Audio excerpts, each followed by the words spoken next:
Blizzard the Arctic Wolf here from ROC Animal School. We are rocking it through Wolf Awareness Week 2020, and on today's episode, we're going to answer the question, why are wolves important? Well, to answer that, I got to give you a brief history lesson. You see, about 150 years ago, wolves roamed all across North America. In fact, there were only a few places you could go where you couldn't find a wolf. Now, that all changed as settlers moved west. They didn't want any predators around their livestock, and folks were afraid of the wolf because of the big bad wolf stories they heard and all that howling and growling us wolves do. So they hunted the wolf, and by about 1900, there were very few wolves left, especially in the USA. Some species fled northward into Canada, like the eastern wolf that used to live in the northeastern part of the USA.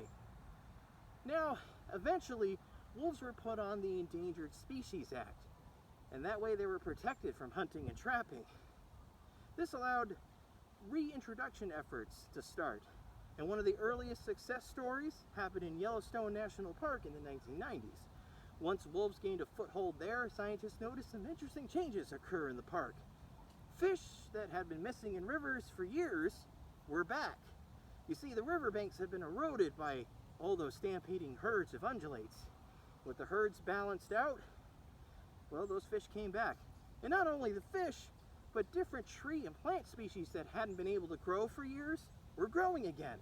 They weren't being rampaged by out-of-control populations of deer and elk and moose. Now, on that paw, wolves kind of help keep a herd's population nice and strong. How do they do that? Well, wolves tend to only prey on the old, weak, and very sick animals in a herd. And if they do this, they actually help prevent diseases from spreading and devastating a herd's population. Chronic wasting disease is one of the most fatal diseases a hoofed animal can get.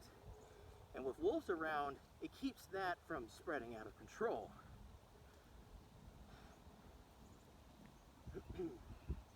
Not to mention, when a wolf pack kills an animal and there's leftovers available, up to 30 different species in the forest will feast on wolf leftovers. In fact, in some places where the winters are pretty bad, some animals actually rely on wolf pack leftovers to sustain them through that winter. Now, I'm kind of curious, what's your favorite fact about wolves, or why do you think they're important? Let us know in the comments below. And stay tuned for our final episode coming up real soon. See you next time. Ow!